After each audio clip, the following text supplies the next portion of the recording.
Amém e amém. Poder sentar? Abra sua Bíblia em Apocalipse capítulo 2.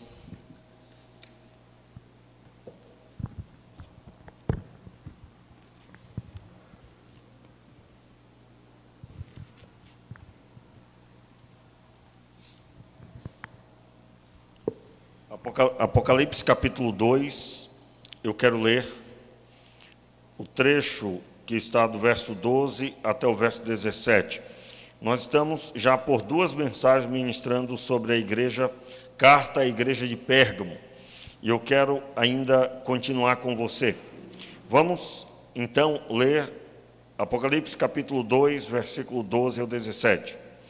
Ao anjo da igreja de Pérgamo escreve: isto diz aquele que tem a espada afiada de dois gumes. Sei onde habitas, que é onde está o trono de Satanás. Contudo, retens o meu nome e não negaste a sua fé em mim mesmo nos dias de Antipas,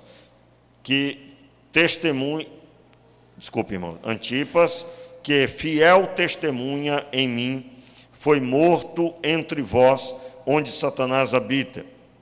Todavia tenho algumas coisas contra ti.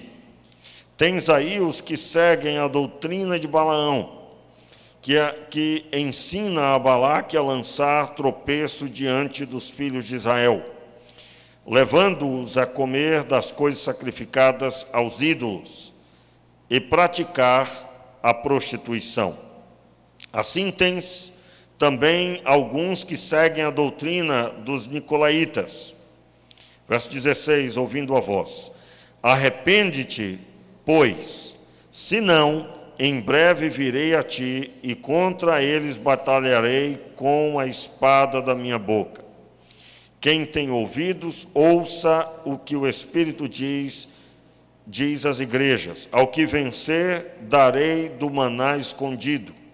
Também lhe darei uma pedra branca, e na pedra um novo nome escrito, o qual ninguém conhece senão aquele que o recebe. Vamos orar? Meu Pai, muito obrigado pela Tua palavra. Te pedimos que o Senhor venha acrescentar um pouco mais de edificação, que seja na medida da Tua vontade, no nome de Jesus. Amém. O texto bíblico traz que a repreensão do Senhor para a igreja de Pérgamo, ele cita duas repreensões, duas causas, que é o ensino de Balaão e o seguir a doutrina tanto de Balaão como dos nicolaítas. E eu gostaria nessa noite de estudar um pouco sobre a pessoa de Balaão, mais especificamente o resultado da sua obra. É claro, Balaão, você vai encontrar a história dele no texto de Números, um dos reis inimigos de Israel, que temia o povo de Israel. Ele contrata este homem, que era considerado um tipo de profeta. Ele não fazia parte do povo de Israel que caminhava no deserto, ele tinha certamente uma descendência de Israel, ele tinha uma ligação com o povo de Israel. Você vai encontrar indícios de que ele não era um israelita de sangue genuíno, vamos dizer assim, o pai e mãe israelita, mas ele tinha muita influência no fato de exercer um certo domínio de artes consideradas mágicas, ou seja, uma pessoa que tinha um poder espiritual. Você vai estudar sobre ele, você vai encontrar que ele não era um profeta de Deus, mas se posicionava como uma pessoa que tinha um certo poder, que é claro, quem não conhecia a Deus poderia atribuir que era o poder de Deus. E ele é contratado por esse rei para profetizar contra o povo de Israel, para que a sua palavra profética, ao se cumprir, enfraquecesse o povo, e o povo então não conseguisse continuar a caminhada para o caminho, a terra de Canaã. E no caminho, você sabe, o povo de Israel também desbaratou alguns reinos, e um deles foi deste homem que contratou Balaão. E Balaão não consegue profetizar contra o povo de Deus. Deus intervém toda vez e ele muda as palavras de Balaão. Balaão, ao invés de profetizar coisas más, Deus vai lá e faz com que ele profetize coisas boas. Não que Deus temesse as palavras de Balaão, porque elas não serviriam de nada, mas Deus quis mostrar o seu poder, que ele modifica até mesmo as palavras da boca de uma pessoa. Alguém que queira intentar mal ao povo de Israel, ele exerce domínio de forma tal que a pessoa não conseguirá falar contra os escolhidos do Senhor, em se tratando ali da caminhada do povo no deserto. Ele, na hora de profetizar, todas as profecias eram favoráveis ao povo de Israel, de forma que eles prosperariam ao invés de terem problema. E fica uma situação tão complicada para Balaão, que o rei que o contratou vai embora sem pagar o preço que ia pagar a ele de prata e ouro. Não o pagou. Inclusive, você vai ler no texto um momento bem engraçado, porque o rei, ele bate a mão, uma mão na outra, como que dando um murro assim de raiva, e disse: olha, Deus não quer que eu pague você, Balaão. E então não pagou mesmo, foi embora e não deu nada para ele. E o rei, é claro, dizia isso, não porque ele acreditava em Deus, mas porque ele estava zombando da situação que Balaão não receberia nada. Mas Balaão, ele não conseguiu profetizar contra o povo de Israel, mas ele, ao que a Bíblia nos orienta, nos mostra, ele certamente deixou uma orientação para o rei conduzir uma armadilha para o povo. E essa armadilha era o povo cair em pecado, se prostituir após os deuses, não cedendo à prostituição, sendo seduzido pela prostituição da idolatria. Esse povo agora entraria num processo de maldição. Até hoje, né? Você sabe que o nosso, abrindo aqui um momento para explicar que isso é uma realidade até hoje. Meu irmão, até hoje é assim. O diabo não pode interferir no seu caminho. Você está andando com Deus firme, o inimigo não pode fazer nada para te tirar desse caminho, porque o Senhor Deus é contigo te conduzindo. Mas se você entrar numa rota de pecado, até hoje é assim, você perde essa autoridade, você não tem mais essa autoridade. Você precisa andar em santidade, e andando em santidade você está agora apto para realizar as coisas e acreditar e esperar da parte de Deus os benefícios. Quero lembrar aos irmãos que o texto de Romanos, quando diz: agora nenhuma condenação há para os que estão em Cristo Jesus. Se você está em Cristo, então nenhuma condenação há. Mas não dá para dizer que uma pessoa está em Cristo vivendo no pecado, na prática pecaminosa. Demos exemplo hoje, no momento de dízimos e ofertas, de algo que é pecado e muita gente nem imagina, né? Infelizmente, aquela velha história: pecado, pastor, o que é pecado? Mentir, roubar, matar, né? Prostituir, adulterar. A pessoa observa sempre aquelas coisas que são reprovadas claramente por todos como pecado. E o pecado, meu irmão, pode ser simplesmente, se é que eu posso dizer assim simplesmente, Deus te diz que para você ler a palavra, você não lê, né? A pessoa chega para Deus e diz: não leio, e não tem quem faça, né?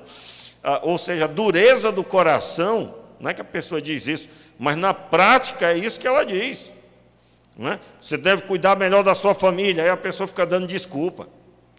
Deus mandou, meu amigo, acabou-se. Então tem que ficar com história. Se você criou história, você está indo na linha de Adão. O que Adão disse quando Deus veio falar com ele? Adão, onde estás? O Senhor falou: ah, Senhor, tive medo, ouvi a tua voz, tive medo e fugi para o meio das árvores. Ah, Adão, o que é que fizeste? O comeste da árvore que te ordenei que não comesse? Ah, Senhor, foi a mulher que tu me deste, me deu e eu comi. Ou seja, ele era para ter dito o que é comi. Pronto, eu comi. Ele comeu porque quis. Mas ele tinha que dizer que foi a mulher que deixa. Até hoje o cabra vive mal e diz, rapaz, também é uma mulher que eu tenho, né? Aí o cabra, coitadinha da mulher, bichinha, né? Coitadinha, mas aí o cabra joga a culpa nas costas da mulher dele. Conversa, meu irmão, você é o marido, você é o cara. Você é para chegar em casa, sua mulher, dizer, chegou o meu marido. Agora, se você não investe, você vai querer o quê? Né? O marido precisa ser aquele homem que faz por onde, como Cristo fez por onde e gerou a igreja. Não existe, aliás, irmãos, parece um fardo, não é isso? Mas não é não, viu? O casamento, em primeiro lugar, ele é regido não pela esposa, pelo que ela faz, mas por um homem de Deus que se apresenta a Deus e pede pela sua casa. Aí as coisas se movem sobre o seu lar. O grande problema é que, às vezes, se espera o contrário. Não, mas as mulheres são mais sensíveis à oração, pastor. Aí a pessoa atribui que coisas espirituais em casa é a mulher. Não, meu irmão, é você que tem que ser o primeiro a pisar no ambiente de santidade. E gerar na sua casa esse mover de forma que Deus vai aplainando os caminhos, Ele vai corrigindo as coisas e Ele vai aplicando a sua vontade. Por quê? Porque primeiro o homem foi estabelecido. Isso não é machismo, não, isso é responsabilidade. Responsabilidade. O problema é que o nosso tempo agora vai dizer que é machismo e tal, porque direitos iguais. Não, rapaz, é responsabilidade de cada um. A Bíblia diz que a mulher vai auxiliar. Agora, se o cabo não tem visão de nada, a mulher vai auxiliar o quê? Né? Vai auxiliar o quê? Vai auxiliar nada, meu amigo. Vai ter vento lá na casa. Um vento só, não tem nada, não tem projeto, né? Já viu aquela pessoa, você pergunta assim, e aí, meu irmão, o que vai ser esse ano? Aí a pessoa fica coçando a cabeça, olhando para cima e tal, né? Se você estiver namorando, pode terminar o namoro com esse rapaz, porque não vai dar certo esse negócio. E, não, mas depois que casar muda. Meu irmão, chuta que esse negócio aí não tem nada a ver. Chuta que é laço, como diz o outro, né? Senão vai ficar bem preso em você isso aí. Casou, né? Agora você deve orar e jejuar para Deus ter misericórdia aí e manifestar um novo tempo. Eu estou citando isso para dizer que é muito sério quebrar aliança. Quebrar aliança é muito sério. Então, até hoje, existe um propósito estabelecido. Andar em santidade. O que significa andar em santidade? É agradar o pastor da igreja. A pessoa responde, é nada, meu irmão, que você não tem que me agradar, não. Você não tem que agradar ninguém, não. Você tem que agradar a Deus, e Deus se agrada de quem anda conforme Cristo Jesus, porque agora Ele pode manifestar na sua vida o plano dEle. Por isso que nós chamamos, que a Bíblia, quando vai dizer, agrada a Deus, glorifica a Deus, é porque Deus olha para você e todo projeto que Ele tem na sua vida, Ele vai poder manifestar, porque você está andando com Ele genuinamente, não é? E quando eu falo assim, não é para agradar o pastor, é porque isso é religião, agradar os membros da igreja, as pessoas, todo mundo que andar conforme Jesus, está no pacote agradar as pessoas, porque quem é crente se agrada de ver outro crente cheio do Espírito Santo, é ou não é, meus irmãos? É ou não é? Todo mundo que tem compromisso com Deus, é que nem pregar a palavra. Se você ficar bravo com as verdades que o pregador diz, seja eu ou qualquer outro, você está mal espiritualmente. Quem é crente genuinamente, está buscando a Deus, não torce nariz, recebe, se alegra com a pregação. Porque você imagina, alguém aqui pregando, já pensou? Meu irmão, se você não conseguir orar, está tudo certo, Jesus tem misericórdia. Se você não conseguir jejuar, peça misericórdia de Deus por esse ano todinho, não jejue não faça isso não. Já pensou uma pregação dessa aqui? Está repreendido, irmão, está repreendido. Eu vou até parar de brincar aqui, porque vai que vem um raio na minha cabeça, né? Ou seja, o crente, ele vai se alegrar com a pregação séria. Quem pecava, não peque mais. Quem roubava, não roube mais. Antes trabalhe, palavras de Paulo para os irmãos de Éfeso, antes trabalhe para ter o que repartir com os que necessitam. Então, eu me alegro com a pregação da palavra. Então, qual é a conduta que nós precisamos assimilar aí? Eu gostaria que você abrisse sua Bíblia em Números, capítulo 25. Eu citei muita coisa, mas agora eu quero ler. Números, capítulo 25, do versículo 1 até o versículo 6. Vamos lá, vamos folhear a Bíblia aí, irmãos? Se você tem aí seu aplicativo, você pode abrir também da sua Bíblia e vamos acompanhar. O tema aí é a adoração a Baal Peor e o zelo de Finéias. Ainda que nós vamos ler a partir do verso 6, depois do verso 6, que fala sobre o zelo de Finéias. Mas o título é esse que está aí no começo do capítulo 25 de Números. Você que está em casa, da mesma forma, vamos lá, fique concentrado aí no ensino da palavra. Diz assim, Números 25, verso 1. Quando Israel estava em Sitim, o povo começou a prostituir-se com as filhas dos moabitas. Estas convidaram o povo para os sacrifícios oferecidos a seus deuses. E o povo comeu carne dos sacrifícios e adorou os deuses dessas mulheres. Assim, quando Israel se juntou ao culto a Baal Peor, a ira do Senhor se acendeu contra Israel. O Senhor disse a Moisés: reúna todos os chefes do povo e enforque-os diante do Senhor ao ar livre, e a ardente ira do Senhor se afastará de Israel. Então Moisés disse aos juízes de Israel: cada um mate os homens de sua tribo que se juntaram a Baal Peor.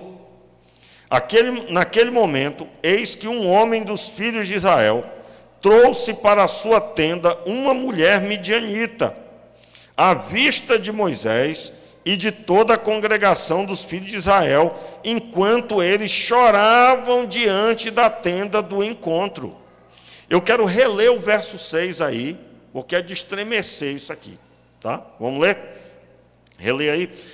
Naquele momento, eis que um homem dos filhos de Israel trouxeram para a sua tenda uma mulher medianita, à vista de Moisés e de toda a congregação dos filhos de Israel, enquanto eles choravam diante da tenda do encontro. Olha a cena. Estava lá Moisés e o povo chorando diante da tenda. Por quê? Porque Deus tinha mandado matar, meu amigo, todos os chefes das tribos. Por que tinha mandado matar todos os chefes das tribos? Porque era responsabilidade deles ter olhado para os seus liderados. Por isso, meu irmão, olha bem o que eu estou te falando. Por isso que, às vezes, a pessoa fica até assim cismada. Rapaz, o pastor e tal, e o pastor quer saber como é que foi. O pastor me ligou outro dia, querendo saber como é que eu estou. Ora, veja, né? Vamos supor, alguém diz um negócio desse, que eu não acredito que existe uma coisa dessa. Se o pastor ligou para você, ele ama você, né? Ele gosta de você, ele quer o seu bem. Mas vamos supor que alguém fique aborrecido. Irmãos, o que estava acontecendo aqui? O povo estava para passar um momento dificílimo, porque ia ter que buscar os que se responsabilizavam. E aí eu dei esse exemplo, né? Irmãos, normalmente a pessoa que está afastada, ela não vê o pastor com bons olhos. O pastor chega para conversar, ela não quer conversar.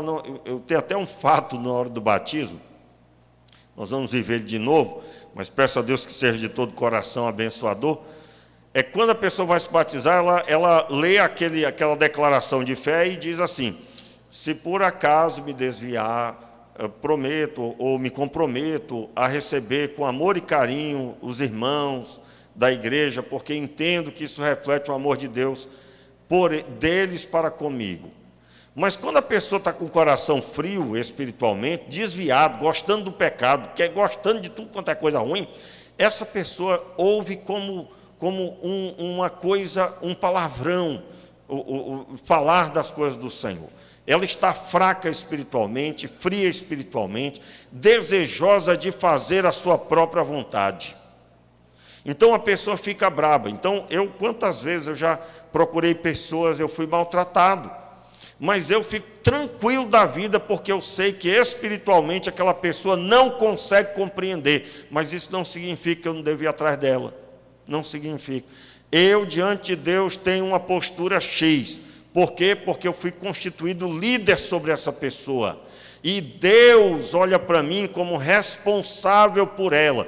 Então, quantas vezes eu já fui no decorrer da minha caminhada, né? Aqui já vai para mais de 16 anos, pelo menos 16 anos aqui com os irmãos, no decorrer da liderança, porque eu tenho o quê? 28 anos já na fé, basicamente, mas já fui líder já desde o primeiro ano e meio, depois de me converti, depois que fui batizado, já era liderança. Então, quantas vezes fui maltratado, quantas vezes eu pedi para falar com alguém e a pessoa olhou para mim, eu era líder da juventude, quantas vezes a pessoa olhou para mim, mas como assim?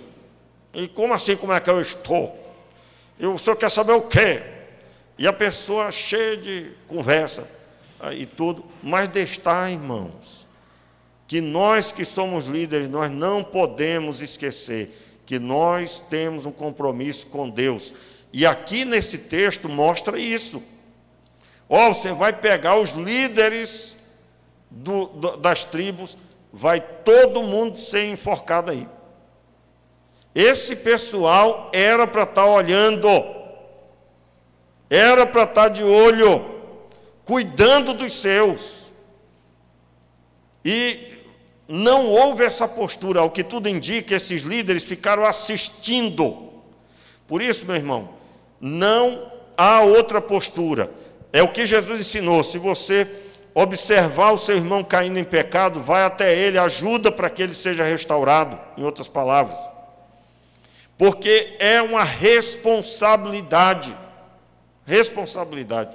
E então, o texto mostra que o povo adorou Baal-peor, se prostituiu com as mulheres seduziram os homens, e eles então foram seduzidos e caíram. Eu quero dar um destaque aqui para essa situação. No último culto, quando falei sobre isso, eu deixei claro que a adoração a outros deuses sempre envolve o prazer para o corpo, seja ele de ordem de alimentação, né, o prazer do gosto, das boas comidas, que entra a explicação sobre a adoração de outros deuses, e o prazer físico, no caso aqui, a questão sexual. Como que se dá no nosso tempo esse tipo de influência? Todas as vezes que eu deixo de observar que para servir a Deus eu tenho que ter zelo para com a minha conduta no coração, aonde eu renuncio à sedução que o mundo aí traz para com a sexualidade. Qual o conselho? Não seja objeto de sedução. Aí pode ser tanto para as mulheres como para os homens. Uma mulher precisa andar de forma a não se expor. Se você for estudar o texto de Números 25, você vai encontrar que o estudo sobre as mulheres moabitas, elas agiram para seduzir os homens para a prostituição. E a prostituição aqui é o culto a Baal. Então, qual é a ênfase que eu quero dar? A capacidade da sedução. Até hoje, você pode encontrar situações onde a pessoa se deixa seduzir. Para os dois lados, aqui é uma indicação, um alerta. Para o homem, tomar cuidado e não se deixar seduzir. E a mulher prestar bem atenção se não está sendo objeto de sedução. Quando que uma mulher está sendo objeto de sedução? Em primeiro lugar, quando ela perdeu o rumo da fé de seu coração. Ela não tem que estar ligado com outra coisa, a não ser buscar ao Senhor e andar em santidade. Automaticamente todas as coisas estão corrigidas, todas elas. Pastor, mas o senhor está dizendo o quê? Eu estou dizendo que um homem pode ser seduzido por uma mulher e ela precisa tomar o cuidado de não ser objeto de sedução. Por outro lado, eu estou dizendo aos homens que têm que tomar cuidado para não se deixar seduzir. Aí o dever de casa, eu vou dizer para você ler Provérbios, capítulo 5, 6 e 7, todos os trechos que falam sobre o adultério. O texto mostra uma mulher com voz sedutora, com a proposta sedutora. E mostra também um homem bobo, boca aberta, como diz o outro, um homem bobão, que fica passeando de cara para cima. Homem que tem propósito de verdade, que tem objetivo na vida, não tem tempo de ficar de cara para cima. Não tem tempo. Então, automaticamente, eu vou dizer aqui uma coisa muito forte, irmãos. Você jovem, o que é para você estar fazendo na sua juventude, seja da adolescência em diante? Você não deveria estar pensando em namorar tão cedo. Você deveria estar investindo seu tempo em estudar enquanto você pode só estudar. Daqui a pouco você vai precisar trabalhar, seu tempo vai ficar mais apertado. E você precisa dedicar tempo ao estudo, porque haverá um tempo que você não poderá fazer isso do mesmo jeito. Quando você casa, você agora tem que prestar atenção na sua mulher ou no seu marido, em se tratando das mulheres. Você, homem, terá que prestar atenção na sua esposa a fim de cuidar dela. Terá que investir tempo conversando com ela, ouvindo suas palavras, que são pelo menos 2.000 por dia, não é? Então, como é que faz isso? Com tempo, tem que dar tempo. Então, se você é solteiro e você fica de cara para cima, você está fora da visão, você é o jovem do texto de Provérbios 5, 6, 7. Uma pessoa que não tem propósito. Aliás, você já ouviu aquela história, pastor, aqui no Frade não tem nada para a gente fazer. Meu irmão, está repreendido isso aqui. Porque se você é jovem, você era para estar investindo 2 horas de estudo, para você fazer um concurso futuramente, para você ir bem na escola. Aliás, eu vou deixar aqui uma indicação, quem quiser pode me pedir aí pelo WhatsApp esse link. Tem um professor, um especialista em estudo, na técnica de como estudar, uma pessoa altamente renomada, que eu gosto muito de ouvi-lo, tem muito material dele na internet, e ele deixa claro o seguinte, ele prova por um estudo sério feito sobre a arte de estudar, que o grande problema da educação no Brasil é que a pessoa estuda para passar na prova e só. Ela não cumpre as regras de estudo. Só para você ter uma ideia, depois de uma tarde toda vendo o professor e recebendo material ali, se você quer aprender aquela matéria, no mesmo dia você tem que revisar tudo, no mesmo dia. Aí você vai observar qual é a dinâmica dos alunos. Ele chega em casa, joga a bolsa lá, mochila lá em um lugar, e ele só vê aquela mochila no outro dia, ou na véspera de sair para ir para a escola, porque ele esqueceu de fazer o exercício. Chegou o dia da prova, não sabe nem para onde é que vai. E eu acredito, você que já não está mais estudando, mas estudou um dia, você talvez até deu uma risada aí no seu coração, porque você lembrou de você.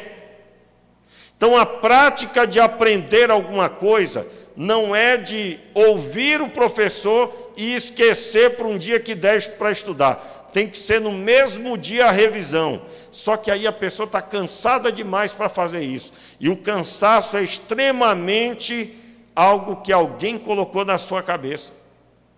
Você sabia disso?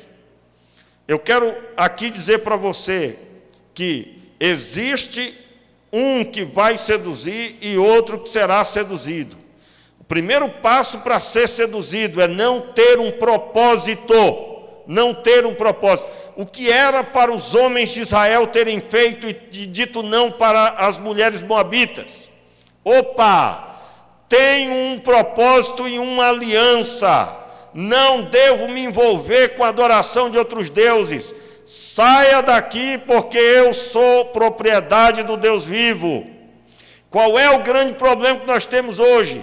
As pessoas querem gratificação, muita gratificação. Estudei a tarde toda, eu quero agora jogar um jogo até de manhã, porque eu mereço. Coitado. Eu trabalhei o dia todo. Aí a esposa quer conversar, disse que não pode porque ele trabalhou o dia todo. Não é? Aí, quando o casamento vai mal, a pessoa corre para Deus corrigir o casamento dele. Quando, na verdade, era uma construção que a pessoa deveria ter feito. Irmãos, existe o seduzido e o sedutor, ou a sedutora e o seduzido.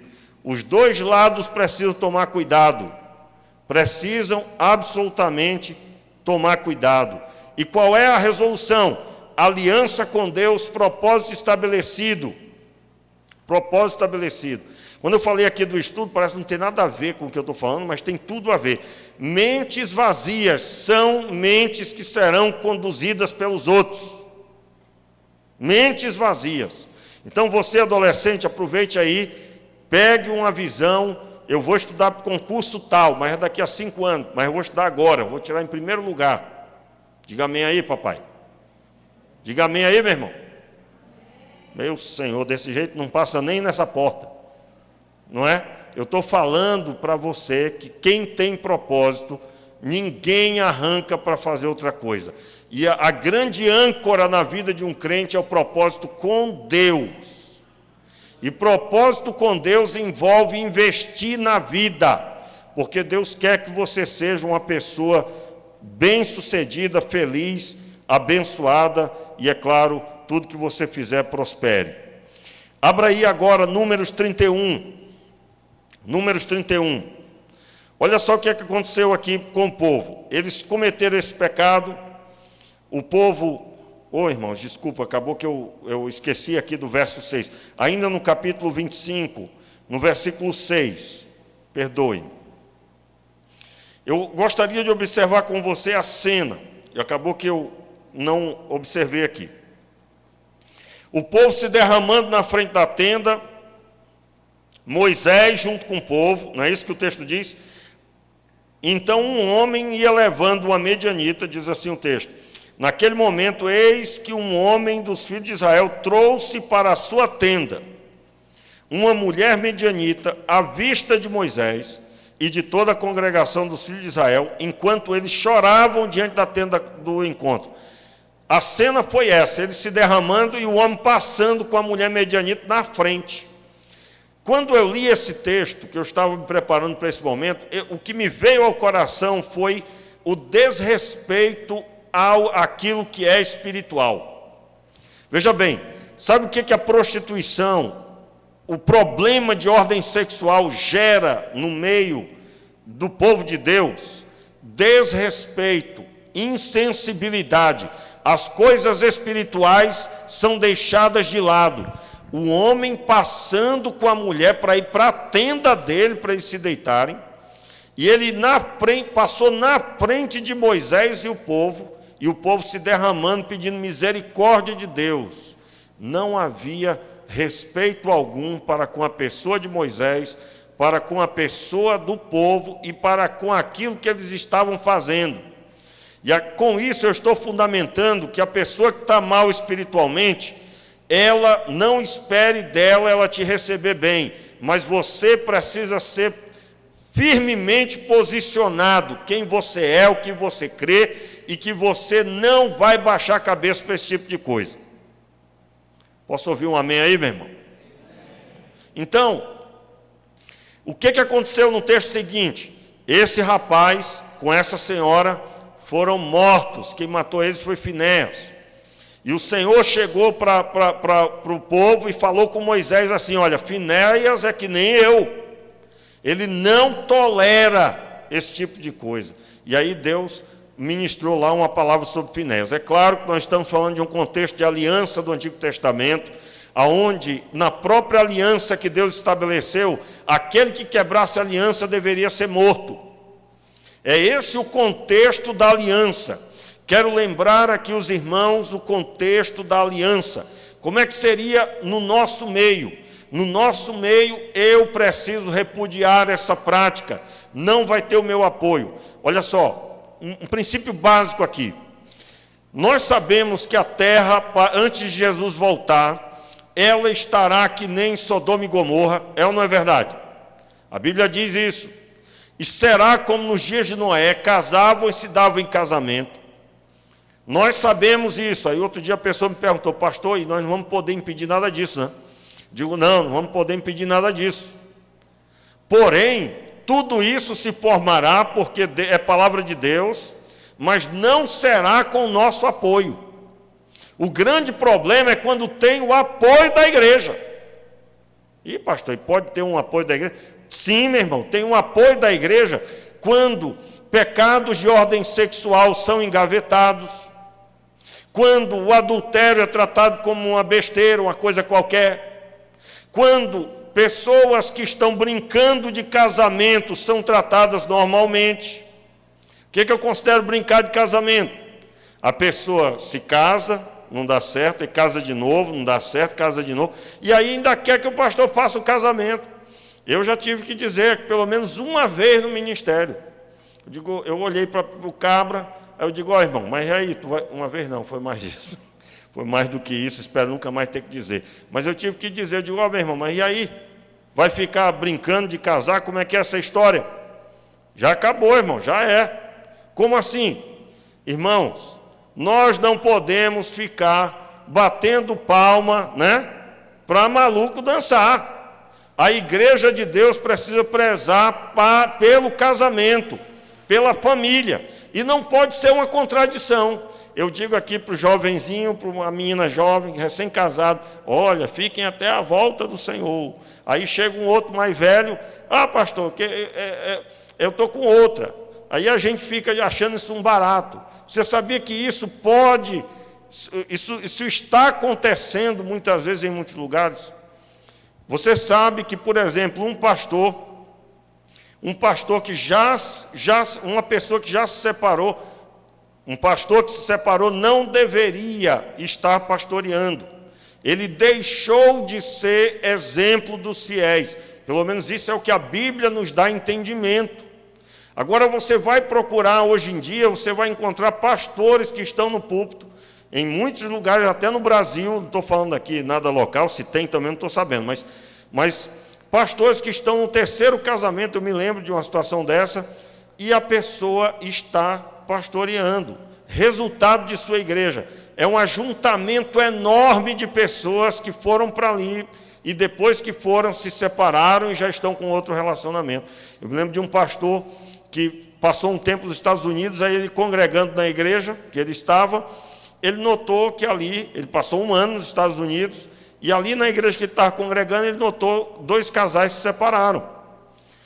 6 meses depois, aqueles casais já tinham voltado ao relacionamento, e estavam agora, o que era marido de uma, que se separou, aqueles 2 casais, e já estavam casados agora.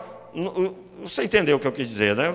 O casal que era amigo agora já mudou e tudo legalizado, e continuaram membros da igreja. Aquele pastor procurou o pastor da igreja e disse, olha, meu irmão, cuidado com isso aí vai dar problema. E, infelizmente, a resposta daquele pastor é que se ele fosse mexer, ele ia arrumar muita confusão, e o mandar ele embora, ou seja, virou um emprego, aquela igreja virou um emprego, e não é emprego. Pastor é profeta de Deus, por isso que até os membros da igreja, você entenda bem, pastor não é seu funcionário não, viu? Pastor é um homem de Deus, que deve aplicar a palavra de Deus, orientando o rebanho, conduzindo o rebanho, mas ele não é um funcionário que você dita as normas para ele. As normas para um pastor são ditadas pela Escritura Sagrada. E é claro, um homem que vive assim será agradável ao seu povo e vai gerar o bem para a sua comunidade de fé, porque assim a Escritura Sagrada vai determinar. Eu não devo estar no meio do povo fazendo outra coisa, a não ser visando a edificação das famílias. E isso não vai gerar absolutamente problema, pelo contrário, só benefício. Eu estou dizendo isso aí, fazendo jus às palavras do apóstolo Paulo, que nos dá exemplo, quando em Atos dos Apóstolos, capítulo 20 e 21, ele dá exemplo da conduta de um pastor como deve ser. E pastor, então se for seguir essa palavra aí, vai ter poucos pastores, vai ter muito pastor saindo dos púlpitos, vai ter muito pastor saindo dos púlpitos. É isso mesmo. É desse jeito mesmo. E, pastor, então muita coisa vai ter que mudar. Muita coisa vai ter que mudar mesmo. Porque senão a igreja contribui para a destruição da sociedade. Quero deixar claro que nós não vamos lançar fora pessoas que casaram, não souberam lidar, se separaram e aí então vier a casar novamente. Eu não estou falando sobre isso. Eu estou falando, se for constatado, pessoas que desrespeitam a seriedade do casamento, que não têm respeito para o valor do casamento e na visão da pessoa, ela acha que o casamento e nada é a mesma coisa. Se não der certo, separa. Essa pessoa precisa ser corrigida de acordo com a Escritura Sagrada. A igreja de Deus deve receber todas as pessoas. Pastor, mas é o 5º casamento dessa pessoa. Meu irmão, todas as pessoas estão sujeitas a tudo quanto é coisa, mas se ela bate no peito e defende essa conduta de separação, nós não podemos combinar com isso, pois a Escritura Sagrada declara o zelo e o cuidado pela família que deve haver. Absolutamente. Então, eu estou citando aqui que quando há uma fraqueza, um enfraquecimento para com a questão da seriedade da sexualidade que deve ser entregue ao Senhor, há um desrespeito àquilo que deve ser feito. O povo ora, o povo busca, mas quem não é corrigido e está no pecado, passa na frente e não está nem aí, até zomba de tais. Eu estou falando aí sobre Números 25, versículo 6. Números 31, versículo 13. Vamos lá que eu ainda tenho alguns minutos. Números capítulo 31, versículo 13. Moisés, os irmãos estão comigo? Números 31, versículo 13. Moisés, o sacerdote Eleazar e todos os chefes da congregação saíram a recebê-los fora do arraial. Moisés se indignou contra os oficiais do exército, capitães de milhares e capitães de centenas, que vinham do campo de batalha. Moisés lhes disse: por que vocês deixaram viver todas as mulheres? Eis que estas, por conselho de Balaão, fizeram com que os filhos de Israel fossem infiéis ao Senhor, no caso de Peor. Assim houve uma praga no meio da congregação do Senhor. O que o texto está falando? O povo foi em batalha contra os moabitas, e aí trouxe cativo as mulheres. Moisés, quando olhou, viu o quê? Viu as mulheres que levaram o povo à prostituição. E aí, essas mulheres não poderiam ser poupadas. Volto a dizer, nós estamos falando sobre a aliança do Antigo Testamento. O povo daquelas nações estavam sendo julgados por Deus, e a espada de Deus era o povo de Israel. Aplicando para o nosso tempo, vamos aplicar para o nosso tempo. A pessoa, ela tem a conduta aprovando, ela aprova que deve se liberar o erro.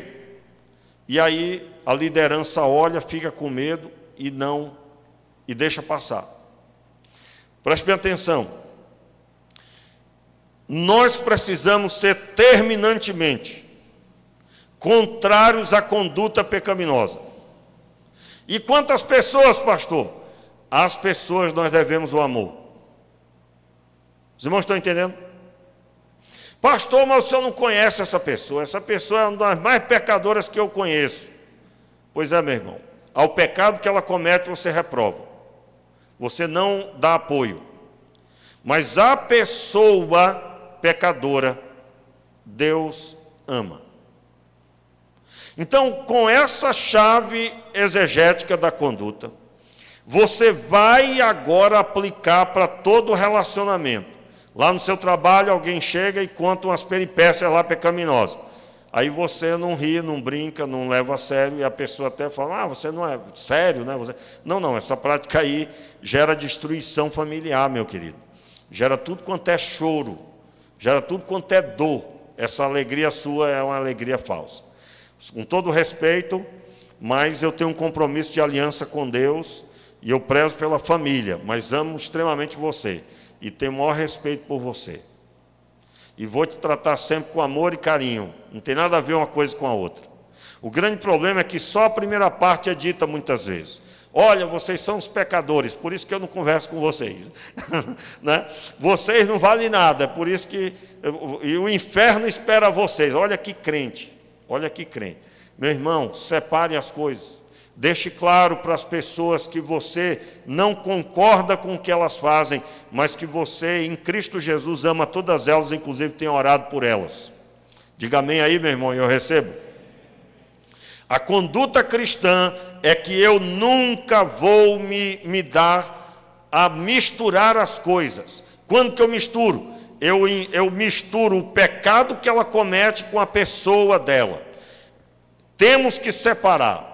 Se Deus fosse olhar para os nossos pecados, meu irmão, e nos tratar conforme os nossos pecados, não estaríamos aqui hoje. Foi com olhar de misericórdia que Ele olhou para nós. O nosso pecado, Ele nos mostrou que éramos pecadores, mas Ele nos recebeu mediante o arrependimento dos nossos pecados.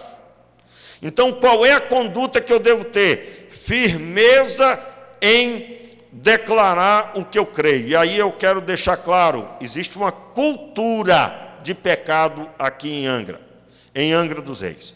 Eu estou falando depois desses anos todos convivendo. Qual é a cultura? A pessoa ouve o erro, alguém defendendo o erro, e não fala nada, se cala. Alguém do lado diz, eu não concordo não com isso nem com aquilo outro. A Bíblia diz isso, mas eu não concordo não. Aí você ouve e fica calado. Você está vendo uma pessoa fofocar do outro, detonar o outro. Você sabe que fulano está errado. Você, que é amigo da pessoa, poderia ser instrumento de Deus na vida dela, mas você fica calado. Meu irmão, alguém que almeja agradar a Deus precisa saber a quem deve satisfação. Você deve satisfação a Deus como profeta de Deus que você é. Todo crente é um profeta de Deus, porque ir por todo mundo e pregar o Evangelho é ir em nome do Senhor. E no meio dessa caminhada, você vai encontrar gente defendendo o pecado, gente fazendo mal aos outros, e você precisa se posicionar. Se você sabe o bem que você tem que fazer e não faz, comete pecado. Então, qual é a conduta que tem que haver no meio da igreja?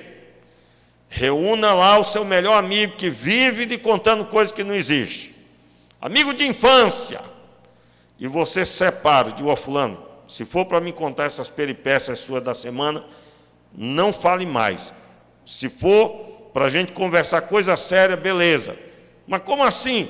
Não, meu irmão, eu trabalho todos os dias para edificar minha família.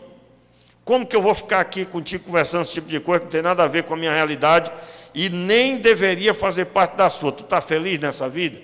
Tu está feliz? Tua família é feliz com tudo isso? Meus irmãos, nós precisamos ter postura firme. E o que falta em nós, e isso é tão sério, é uma postura tão frouxa, que quando a pessoa lê textos como esse, ela fica toda assim. Como assim? Mandou matar as mulheres? Porque hoje em dia, não é? Você vê uma cultura completamente avessa. Qual é a cultura do nosso tempo? Tem um filme agora recente, o Pinóquio, né? Eu vou contar um pedaço do filme aqui. Tem uma parte do filme que o Pinóquio é preso. E o Pinóquio diz assim, no primeiro momento, para o juiz. Ele diz assim, o juiz pergunta, o que você fez? Diz, eu admito que eu fiz isso e aquilo outro, e que... Aliás, desculpa, irmãos, emendei aqui as duas histórias. O Pinóquio começa a dizer que ele não fez nada. Então, o juiz diz, então, seja preso esse homem que não fez nada. Ele seja lançado na masmorra mais profunda. Aí, quando ele percebeu que era tudo invertido, ele disse, não, eu menti, roubei, fiz um monte de coisa, olha, eu sou o pior que tem, resumo. Aí, o que o juiz disse? Podem soltá-lo. Esse homem é digno de ser solto. Nós estamos vivendo um tempo onde aquele que faz o mal é que é tido como pessoa gente boa. E o que é correto é considerado inadequado. Nós temos visto isso acontecer com força há anos. E aí, essa impressão, e na igreja acontece do mesmo jeito, quando? Na hora de desligar uma pessoa, normalmente fica um ou outro dizendo, mas como assim vai desligar? Irmãos, eu já me senti desligando alguém como se eu estivesse cometendo pecado. Porque parece que tem que tolerar tudo que vem acontecer. E isso gera muito desrespeito lá fora. Você imagina, uma pessoa que lá fora faz e acontece, e a igreja de Deus fica olhando sem posicionamento. Posicionamento. Então eu estou dizendo hoje aqui, que alguém, para não ser repreendido por Jesus, Jesus repreendeu a igreja de Pérgamo, porque tolerava a doutrina de Balaão e tolerava os nicolaítas. Quando que eu vou me ver livre disso? Quando eu sei o que não pode entrar na minha vida e eu me posiciono. Eu estou dizendo que o que falta na vida de muitos crentes é uma postura firme do que é e do que quer em Deus. E eu quero reforçar, eu não estou dando carta branca para você maltratar ninguém. Ninguém deve ser maltratado ou repudiado, mas você ser postura firme é essencial, porque eu vou dizer um negócio para você. Se alguém deseja servir a Deus, não poderá esperar o sorriso de todos, mas em primeiro lugar do Senhor nosso Deus. Nós não vamos conseguir agradar todas as pessoas, porque nem Jesus conseguiu. Mas na hora que o dano vier, porque você se posicionou, você também tem que estar firme. Firme no propósito. Eu quero deixar claro aqui nessa noite, se nós não tivermos essa postura firme, nós podemos nos encontrar em rebelião contra Deus, ao ponto de Ele nos chamar a atenção, porque não temos feito conforme. Para encerrar definitivamente, não precisa abrir, eu vou só ler. 2 Pedro 2, versículo 15 e 17 diz assim: tendo abandonado o reto caminho, desviaram-se. Dá para colocar esse texto? 2 Pedro? 2 Pedro 2, versículo 15. 2 Pedro 2, versículo 15. Tendo abandonado o reto caminho, desviaram-se e seguiram pelo caminho de Balaão. Isso é Novo Testamento, 2 Pedro. Dá para ser aí, gente? Dá para ir? 2 Pedro, capítulo 2, versículo 15. Tendo abandonado o reto caminho, desviaram-se e seguiram pelo caminho de Balaão, filho de Peor, que amou o pagamento pela injustiça. Mas ele foi repreendido pela sua transgressão. Um animal de carga mudo, falando com voz humana, refreou a insensatez do profeta. Verso 17. Esses tais são fontes de águas, névoas levadas pela tempestade, para os quais está reservado a mais profunda escuridão. 2 Pedro aí, o apóstolo Pedro está dizendo, essas pessoas que seguiram o caminho de Balaão, elas são como fontes sem água. Elas se apresentam como alguém que vai ajudar você e vai saciar você, mas não tem água. São como névoas levadas pela tempestade, ou seja, como nuvens sem água, conforme está escrito em outras traduções. Judas capítulo 11, Judas capítulo 11, não existe Judas capítulo 11. Judas, verso 11 ao 13, diz assim, dá para colocar? Fique de pé aí no seu lugar, nós estamos encerrando. Judas 11, verso 11 ao 13, diz assim, ai deles, porque seguiram o mesmo caminho de Caim, e movidos por ganância, caíram no erro de Balaão, e foram destruídos na revolta de Corá. Esses são como rochas submersas nas festas de fraternidade que vocês fazem. banqueteando-se com vocês sem qualquer receio. São pastores que apacentam a si mesmos. São nuvens sem água, impelidos pelos ventos. São árvores que, em plena estação dos frutos, continuam sem frutos, duplamente mortas e arrasadas pela raiz. São ondas bravias do mar, que espumam as suas próprias sujeiras. São estrelas sem rumo, para as quais está reservado a mais profunda escuridão para sempre. Em outras palavras, quem seguir os princípios de Balaão ficará morto espiritualmente. Será nuvens sem água. Não seria essa a realidade de muitos crentes? Não seria essa a realidade de muitas pessoas? E aqui, quando fala de pastores que apacentam a si mesmos, você vai encontrar na tradução que é líderes que eles seguiam.